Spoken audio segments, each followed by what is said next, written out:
What if one of the hottest names in rap wasn't writing her own bars? What if the breakout star known for gritty lyrics and viral anthems was just borrowing them? Because this week, GloRilla's name isn't trending for a hit song. It's being dragged into the spotlight for something way messier. A rising homeless artist claims she stole his lyrics.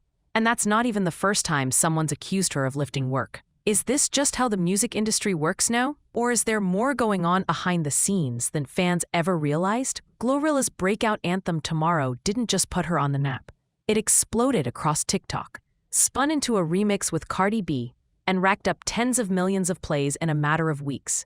It was gritty, raw, and felt unmistakably hers. GloRilla getting sued for stealing song lyrics. New Orleans rapper and bounce artist named Slim the Body Last is suing GloRilla, claiming that she stole her iconic catchphrase. Slim the Body Last, all natural, no BBL, man, go to hell. Slim the natural, no BBL, But behind all the fanfare, something strange was brewing.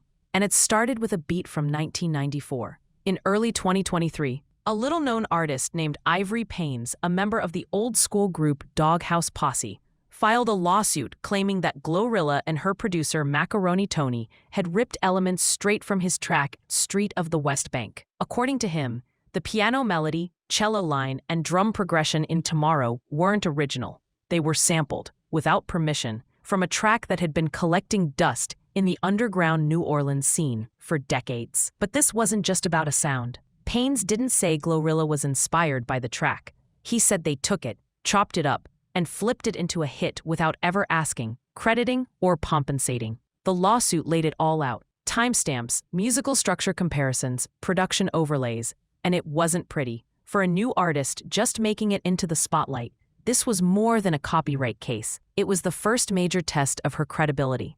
And here's the twist. The lawsuit didn't seem to faze her. GloRilla stayed mostly silent, letting her legal team do the talking. Fans rallied behind her, accusing the plaintiff of chasing clout and cashing in late. But behind closed doors, music insiders were whispering a different story. That this wasn't an isolated incident. That GloRilla, or at least her team, may have a pattern of walking a fine line between inspiration and imitation. The timing couldn't have been worse. Tomorrow was becoming the song of the moment. Cardi B had just jumped on the remix, breathing new life into it, and introducing GloRilla to millions of new fans who didn't know or care about where the beat came from. Labels were watching, tour deals were forming, and GloRilla was suddenly everywhere. But in the background, this lawsuit was casting a long shadow. And this was just the beginning, because another accusation was about to surface. One that didn't come from a 90s rapper or a forgotten group. This time, it came from a completely different world. The world of viral TikTok creators, and a phrase that turned into a war. But if the Tomorrow scandal raised eyebrows, what came next had people asking if GloRilla was building her empire on borrowed bars. Just months after dodging backlash from the Tomorrow lawsuit, GloRilla found herself in the middle of another firestorm. But this time, it wasn't about a beat or a melody. It was about a catchphrase that had already gone viral long before it ever hit a studio mic. In early 2025, GloRilla released a single titled Never Find. On the surface, it was classic Glo, confident, gritty, and loaded with attitude.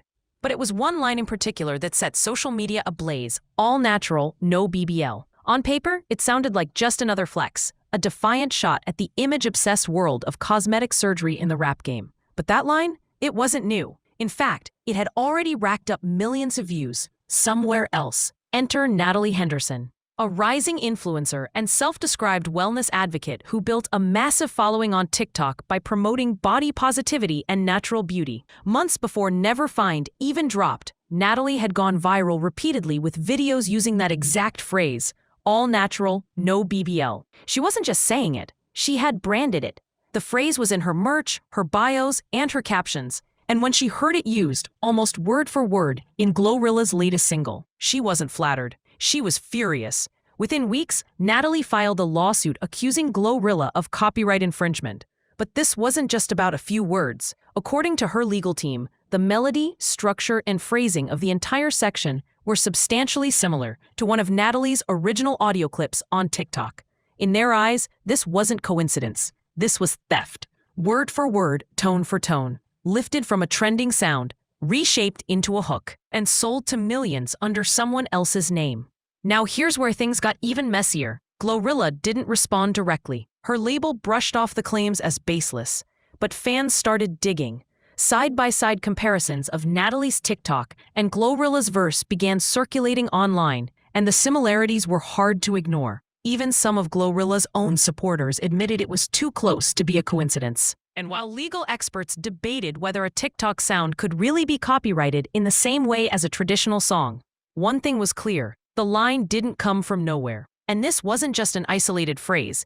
It was part of a larger pattern that was starting to follow GloRilla's rise. A pattern of lines, sounds, and snippets that seemed to echo from unexpected corners of the internet. From old mixtapes, underground tracks, and now, from influencers. The lawsuit is still pending, and there's no telling how it'll play out in court. But the damage was already done. The narrative had started to shift, and a growing chorus of voices was beginning to ask a much bigger question. Is GloRilla writing her own story, or just remixing someone else's? By now, the headlines had started to stack up. A lawsuit over a beat, another over a catchphrase, and somewhere in the middle of it all, GloRilla's name kept coming up in courtroom whispers and cease and desist letters. But what most fans didn't realize, these weren't the only legal issues circling her career. Far from it. Long before she was accused of jacking lyrics from a homeless artist or borrowing bars from viral influencers, GloRilla had already caught heat from other corners of the industry. In fact, back in 2024,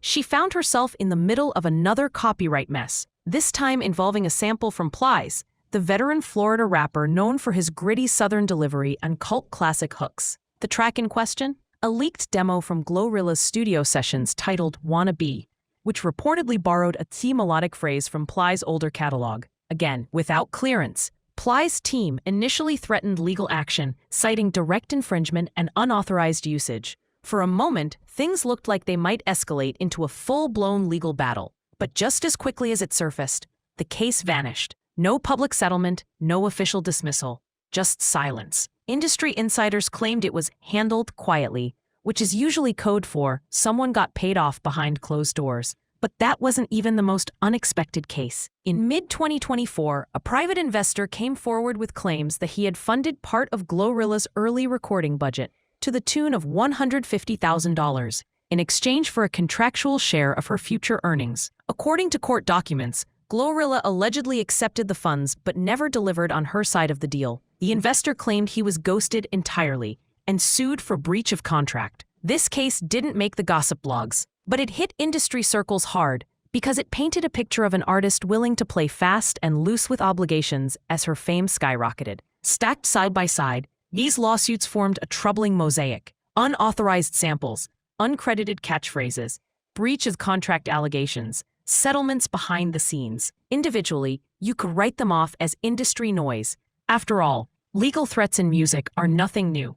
But when they keep piling up around the same artist and the stories keep repeating themselves, that's when fans, labels, and lawyers start asking questions. Why do so many people claim GloRilla took something from them? And why do those claims keep disappearing quietly? There's no doubt that GloRilla is talented. She's magnetic on a mic, sharp in interviews, and one of the few rappers in the new school with a voice that cuts through the noise. But the legal record doesn't lie. And with each new lawsuit, the question gets louder. Is GloRilla rising because of her originality, or in spite of what's being hidden in plain sight? Because as fans kept debating that, something even wilder was spreading online. A rumor so bizarre, it didn't even sound real at first. A story about cereal, a courtroom, and a prison sentence. And the craziest part?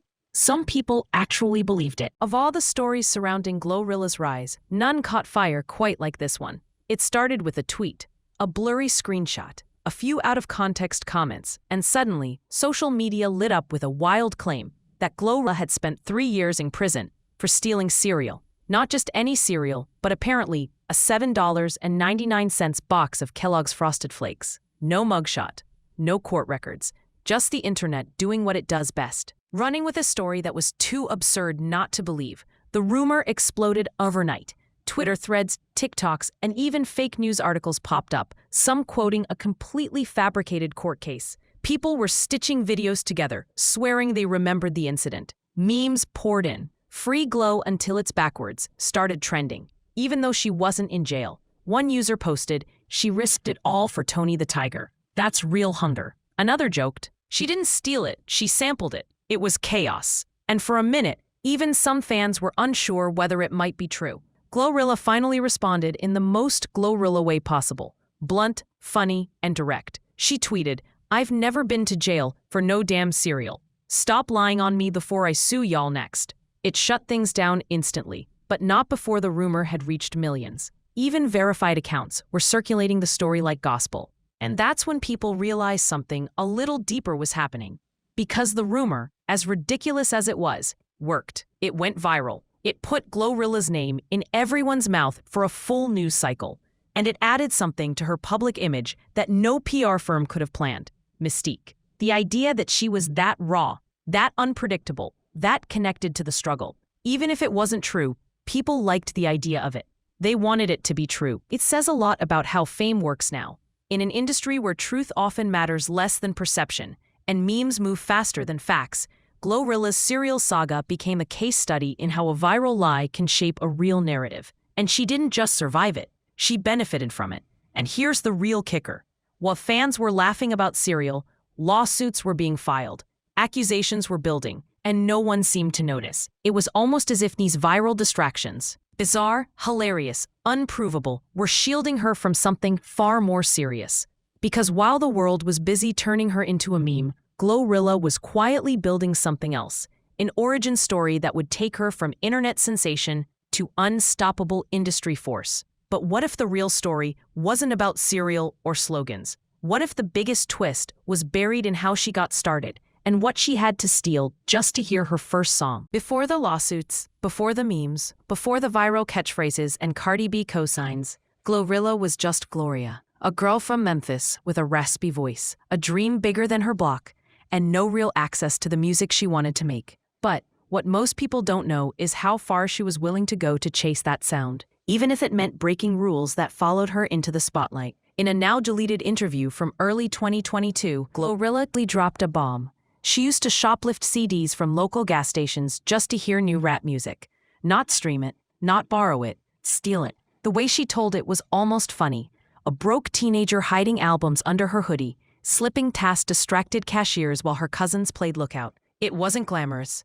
It wasn't strategic. It was survival. Music was an obsession, and she wasn't going to let poverty or lack of internet stop her from getting it. But the more you dig, the more layered that story becomes. Because according to people who knew her back then, it wasn't just CDs. She'd borrow lines, flows, and even verses from local underground rappers, spit them in school hallways, tweak them in freestyle battles, and slowly mold them into her own voice. At first, nobody cared. It was Memphis. Everyone was biting someone. But as she got older, some of those same local artists started noticing their bars, slightly rewritten, showing up in her early SoundCloud tracks. One anonymous rapper, who went by the name Lil Rec, claimed in a Reddit thread that GloRilla once jacked an entire hook he'd performed live at a backyard party in North Memphis. He posted a clip of his 2019 performance, followed by a snippet of one of Glo's early unreleased songs. The cadence was identical, even the slang matched. He never filed a lawsuit. Maybe he didn't have the money, or maybe he thought she'd never blow up. But when FNF hit and GloRilla went viral, he surfaced with the receipts. And then came the homeless artist. In late 2025, a video began circulating of a man on Beale Street, visibly unhoused, holding a cardboard sign that read, "GloRilla stole my lyrics. Ask her about Third and Hilda." At first, people laughed it off. Another clout chaser looking for attention. But then someone actually did ask her. During an Instagram live, Glo froze, then brushed it off with a laugh. "Boy, I ain't never seen that man a day in my life." But the comment section blew up. Fans started searching for clues. Some even found an old YouTube video from years earlier, showing that same man rapping on the street corner, with lyrics eerily similar to one of GloRilla's recent freestyles. Was it proof? No, but it felt real. And by then, the damage was already done, because the pattern, the stories, the accusations, the rhythms repeating from the past, was becoming too clear to ignore. Here's the uncomfortable truth. GloRilla didn't just rise out of nowhere. Her come-up was forged through grit, pain, and if you believe the rumors, a whole lot of borrowed work. From stolen CDs to stolen verses, the path to her first viral hit wasn't just fueled by hunger. It may have been paved with lines that weren't always hers. And that hunger? It was about to lead her into a final confrontation with someone who knew the game better than she did and wasn't afraid to call her out publicly. By early 2025, GloRilla was everywhere. Billboard hits, sold-out tours, red carpet appearances with the kind of icy confidence only a few young rappers ever get to wear. But beneath the glitz, the walls were shaking. The internet murmurs had grown louder, and soon, someone from inside the industry, someone with real weight, finally said what fans had only whispered online. And she didn't hold back. It happened during an Instagram Live by none other than Rico Nasty, a genre-blurring, fan-beloved artist with a cult following and a reputation for keeping it brutally honest. Rico had just dropped her own EP and was fielding questions from fans when someone asked about the new wave of female rappers borrowing flows. She paused for a second. Then she smirked. Some of y'all faves sound real familiar lately. Like, too familiar. Ain't gonna name names. But if I was a few years younger, I'd be lawyered up right now. The comments exploded instantly. Is she talking about GloRilla? She definitely meant Glow. Go listen to Rage and then Glow's Out the Mud. She Ben said someone bit her flow. The comparisons came fast. Side-by-side TikToks, lyric breakdowns, even flow analyses. One video went viral, claiming GloRilla's track Out the Mud lifted not just vocal tone, but ad-libs and phrasing directly from Rico's unreleased 2021 SoundCloud snippets. Another clip played a loop of Rico growling, "Yeah," in a raspy cadence, then cut straight to GloRilla using the exact same inflection in 3 different songs. Rico never named names directly. She didn't have to. That live stream sent ripples through the underground and mainstream alike. It wasn't just about one line or one phrase. It was a warning, a signal from an artist who'd already fought for her originality in a game that loves to copy and erase. And what made it worse? Rico wasn't alone. Behind the scenes, more artists, especially women in the underground space, began hinting that Glow's rise looked less like a creative explosion and more like a well-funded compilation of borrowed energy. One Memphis-based rapper, Karma Cash, posted cryptically, "Funny how my whole style became a Billboard song. I got emails and timestamps. Don't make me post them." Another Atlanta artist flat out said, "Labels cherry-pick the underground, repackage it, and give it to someone louder." The implication was brutal. That GloRilla wasn't just copying styles. She was being used by an industry machine to absorb them. A pretty face with a powerful voice and a label willing to buy silence where needed. To her credit, GloRilla didn't flinch publicly. She posted a clip from one of her concerts with the caption, "They say I copied, I say I conquered." It got thousands of likes. But the timing? Tense. Her label reportedly held emergency meetings about controlling the narrative. Some PR insiders claimed they rushed to book inspirational interviews and recut promo reels to soften her image. Because when real artists start calling you out and fans start noticing the receipts, you're not in meme territory anymore. You're in career-defining danger. And the worst part? That wasn't even the final straw. Because one last voice, not a rapper, not a label exec, but someone from GloRilla's own past, was about to come forward. And what they had to say could change everything. So what's the truth about GloRilla? Is she a visionary, reshaping the sound of a generation with raw authenticity and unmatched drive? Or is she just the latest in a long line of artists sculpted by the machine, fed flows, fueled by industry silence, and protected until the heat gets too loud to ignore? What's undeniable is this: GloRilla's rise wasn't clean, it wasn't polished, and according to some, it wasn't entirely hers. From uncredited hooks to lawsuits that vanished overnight, from accusations by underground artists to viral distractions that conveniently stole the spotlight, the blueprint feels familiar. Not just hers, the industry's. Because the music world loves a good underdog story, but it loves a profitable one even more. Maybe GloRilla did borrow some bars. Maybe she took inspiration from places she won't admit. But she also brought something most can't fake: presence. That gravel voice. That infectious energy, that Memphis grit. You can't steal that, and it's part of why fans still scream her lyrics like gospel at every show. Still, the bigger question lingers. How much of what we call talent is just survival, in a system that rewards who gets heard, not who said it first, who really owns the art? GloRilla may have crossed lines, but maybe the real issue isn't just who she copied, it's who gets punished for copying, and who gets rich from it. So as her fame grows and her past gets picked apart one lyric at a time, only one thing is certain: the truth is somewhere in the music. And somebody's finally listening.